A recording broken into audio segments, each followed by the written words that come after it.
नमस्कार। Third year की राजस्थान के अर्थव्यवस्था के पेपर का आज हम राजस्थान में निर्धनता पर चर्चा कर रहे हैं। पिछले 2 दशकों में, बल्कि कहें तो 70 के दशक से ही भारत में निर्धनता बहुत ही अधिक चर्चा का विषय रहा। हमारे देश की 5वीं पंचवर्षीय योजना जो 1974 to 79 थी, उसमें निर्धनता उन्मूलन को योजना के मुख्य उद्देश्य के रूप में स्वीकार किया गया था। तब से विभिन्न विद्वानों ने इस पर विशेषतया ग्रामीण निर्धनता पर काफ़ी लिखा। निर्धनता की समस्या के विभिन्न पहलुओं पर धर्म नारायण जी ने अपने प्रारंभिक अनुसंधान कार्य में निर्धनता पर कृषिगत उत्पादन व कृषिगत पदार्थों के मूल्यों का प्रभाव ज्ञात किया। अनेक अर्थशास्त्रियों ने प्रोफेसर वी.एम. दांडेकर, नीलकंठ रथ, सर्वश्री बी.एस. मिन्हास, सुरेश तेंदुलकर, प्रणब वर्धन, मोंटेक सिंह आलूवालिया और हाल ही में Gaurav Datt, Martin Ravallion, professor Vidyasagar, इन सब ने निर्धनता पर अपने अपने स्तर पर बहुत कार्य किया और लेख लिखे। योजना आयोग ने समय समय पर निर्धनता के संबंध में अपने अनुमान पेश किए और अनेक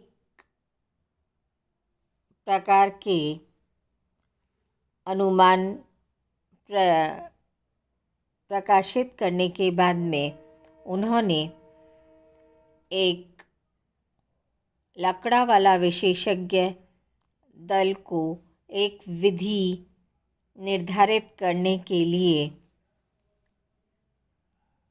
कार्य सौंपा, जिसने निर्धनता अनुपात में निर्धनों की संख्या पर कार्य किया।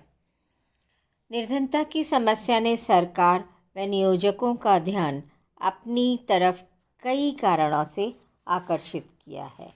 एक कारण तो यह है कि पहले यह सोचा गया था कि योजनाबद्ध विकास के फलस्वरूप अपने आप गरीबी कम हो जाएगी, लेकिन ऐसा संभव नहीं हो सका। और क्योंकि इससे यह संभव नहीं हुआ, तो पुनः सीधे प्रहार के लिए विशिष्ट कार्यक्रम लागू किए जाने लगे। दूसरा कारण यह था कि केंद्र की तरफ से राज्यों को हस्तांतरित किए जाने वाले वित्तीय साधनों के लिए गरीबी के स्तर को आधार बनाने की बात भी सोची जाने लगी।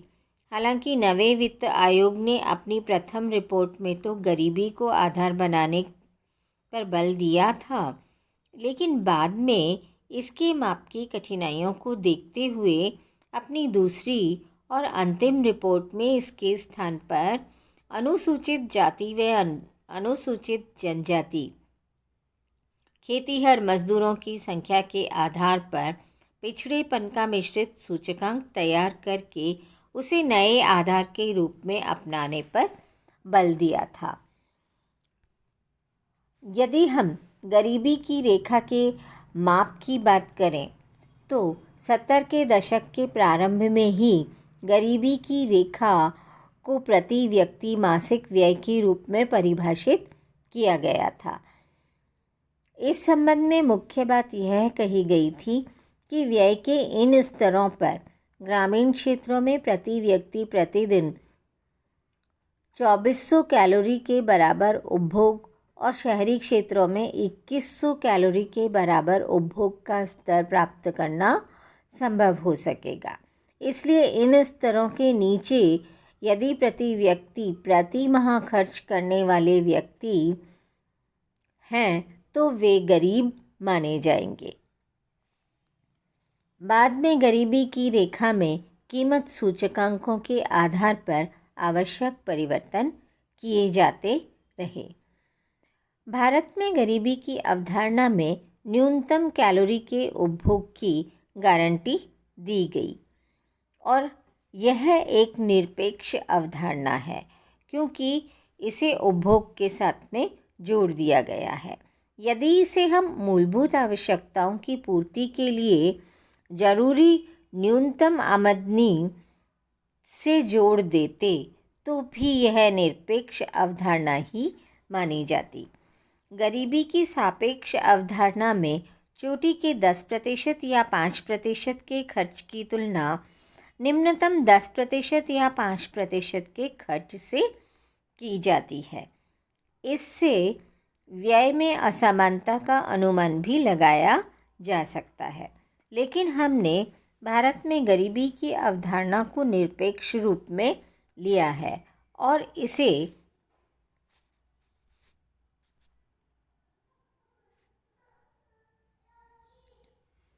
खुराक से जोड़ दिया गया है। राजस्थान में निर्धनता अनुपात और निर्धनों की संख्या का आंकड़ा प्रत्येक 5 वर्ष में NSSO के द्वारा उपभोग व्यय के आंकड़ों का उपयोग करके ही गिनती की जाती है। निर्धन व्यक्तियों का कुल जनसंख्या से अनुपात निर्धनता अनुपात कहलाता है। गरीबी की सामान्य रेखा से 75% नीचे का माप अत्यधिक गरीबी कहलाता है। हमारे देश में गरीबों में ज़्यादातर लघु व सीमांत किसान, खेतीहर मजदूर, ग्रामीण काश्तकार व अनुसूचित जाति व अनुसूचित जनजाति के लोग, बंधुआ मजदूर, अपाहिज व्यक्ति, साधनहीन किसान आदि आते हैं। शहरों में गरीबी का प्रभाव ज़्यादातर आकस्मिक श्रमिक वर्ग में देखने को मिलता है। यदि हम निर्धनता के अनुपात की बात करें तो राजस्थान में अनुसूचित जनजातियों में निर्धनता का अनुपात बढ़ा है। यदि हम भारत के निर्धनता संबंधी हैंडबुक को पढ़ें तो वहाँ भी यही पाया जाता है कि देश में अन्य राज्यों में भी अनुसूचित जनजातियों में निर्धनता के अनुपात में 90 के दशक में बहुत तेज़ी से वृद्धि हुई है। राजस्थान में निर्धनता को प्रभावित करने वाले तत्वों का अध्ययन करते हैं। ये तत्व हमें ऐतिहासिक एवं भौगोलिक परिस्थितियों, जनसंख्या संबंधी तत्व, आकस्मिक श्रमिकों के अनुपात में वृद्धि से प्रतिकूल प्रभाव, भूमि सुधार की क्रियान्विति का अभाव, कृषिगत उत्पादन में नियमित उतार चढ़ाव, राज्य में निम्न प्रति व्यक्ति आय, खाद्य पदार्थों की कीमतों में वृद्धि, सामाजिक सेवा की अपर्याप्त होना और गरीबों को कॉमन प्रॉपर्टी साधनों से मिलने वाली कम सुविधाएं शामिल हैं। इन्हीं बिंदुओं को जब हम विस्तार से चर्चा करते हैं तो पाते हैं कि राजस्थान का एकीकरण 1956 में हुआ और इस एकीकरण से पूर्व 19 सामंती राज्यों व 3 चीफशिपों का समूह था, जिनमें सामाजिक आर्थिक विकास काफ़ी पिछड़ा हुआ था। उस समय की भूमि व्यवस्था कृषिगत विकास के अनुकूल नहीं थी, अतः राज्य में सामंती वातावरण गरीबी और पिछड़ेपन का जनक था। दूसरी ओर यदि हम राज्य की भौगोलिक परिस्थिति देखें तो कुल भूभाग का 61% और कुल जनसंख्या का 40% राज्य के शुष्क और अर्धशुष्क क्षेत्र में पाया जाता है। ये क्षेत्र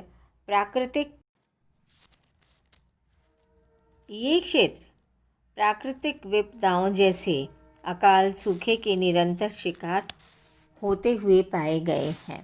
राज्य में जनसंख्या की वृद्धि दर भी 1981 से लगातार बहुत तेज़ी से बढ़ी है और जिन जिलों में जनसंख्या में पिछड़ी जातियों का अनुपात ऊंचा पाया जाता है उनमें गरीबी का प्रभाव और भी ज़्यादा पाया जाता है। राज्य के मरु क्षेत्र, सूखाग्रस्त क्षेत्र, जनजाति और पहाड़ी क्षेत्रों में विशेषतया गरीबी बहुत अधिक पाई जाती है।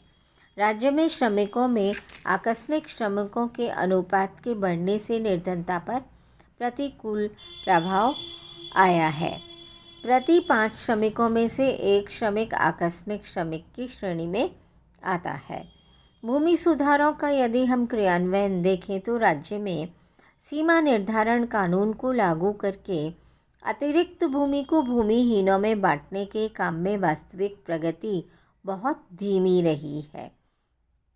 कृषिगत उत्पादन में अनियमित उतार चढ़ाव बहुत अधिक है, क्योंकि राज्य में एक ओर तो 60% भूभाग ऐसा है जहां वर्षा बहुत कम होती है, तो दूसरी ओर राज्य में मानसून की अनिश्चितता व अनियमितता के कारण कृषिगत उत्पादन में वार्षिक उतार चढ़ाव बहुत अधिक पाए जाते हैं, जिनमें भी सूखे व अकाल के वर्षों में रोजगार और आमदनी पर भारी प्रतिकूल प्रभाव पाया जाता है। साथ ही पशुपालकों को भी पानी व चारे की भीषण समस्या का सामना करना पड़ता है। राज्य में प्रति व्यक्ति आय और प्रति व्यक्ति व्यय दोनों ही बहुत कम है। लोगों का जीवन स्तर बहुत ही निम्न पाया जाता है। गरीबों द्वारा खरीदे जाने वाले और काम में लिए जाने वाले खाद्य पदार्थों की कीमतों में तेज़ी से वृद्धि हुई है। यहाँ तक कि मोटे अनाज जैसे जौ, बाजरा, दालें, खाद्य तेल, चीनी, गुड़ आदि के दामों में भी बहुत तेज़ी से वृद्धि हुई है। मजदूरी के बढ़ने से अधिक इन अनिवार्य वस्तुओं की कीमतों में होने वाली वृद्धि मजदूरों के जीवन स्तर में गिरावट ला देती है। सामाजिक सेवाएं आज भी अपर्याप्त हैं। शिक्षा, स्वास्थ्य, चिकित्सा और पेयजल तथा बिजली की आपूर्ति अभी भी पूरी तरह से संपूर्ण राज्य को उपलब्ध नहीं हुई है। अभी भी अनेक गांव ऐसे हैं जो इन सब सुविधाओं से महरूम हैं। ग्रामीण क्षेत्रों में गरीबों को कॉमन प्रॉपर्टी साधनों से मिलने वाली सुविधाओं में भारी गिरावट हुई है। यहाँ यह समझने का विषय है कि इन कॉमन प्रॉपर्टी से किस प्रकार से लोग लाभान्वित हुए।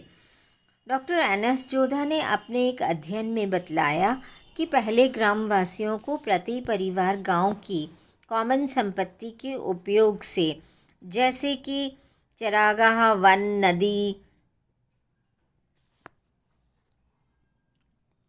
जलग्रहण क्षेत्र, तालाब, इन सब से 530 रुपये से 830 रुपये तक की वार्षिक आमदनी हो जाया करती थी।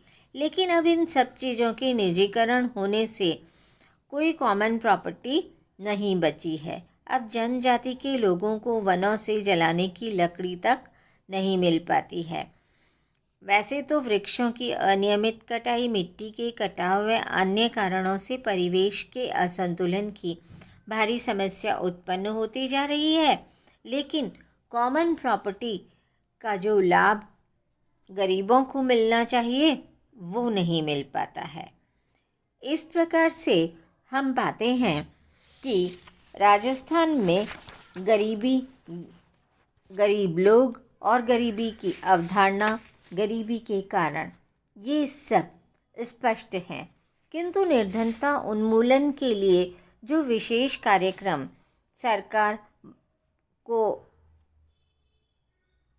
सरकार के द्वारा अपनाए गए हैं, उनमें एकीकृत ग्रामीण विकास और जवाहर रोजगार योजना ये मुख्य हैं। ग्रामीण क्षेत्रों में रोजगार प्रदान करना, मनरेगा के तहत ग्रामीण क्षेत्रों में लोगों को रोजगार प्रदान करना एक महत्वपूर्ण कार्य हो गया है, क्योंकि निर्धनता और बेरोजगारी इन दोनों का चोली दामन का साथ है। अगले वीडियो में हम राज्य की बेरोजगारी के संबंध में चर्चा करेंगे। धन्यवाद।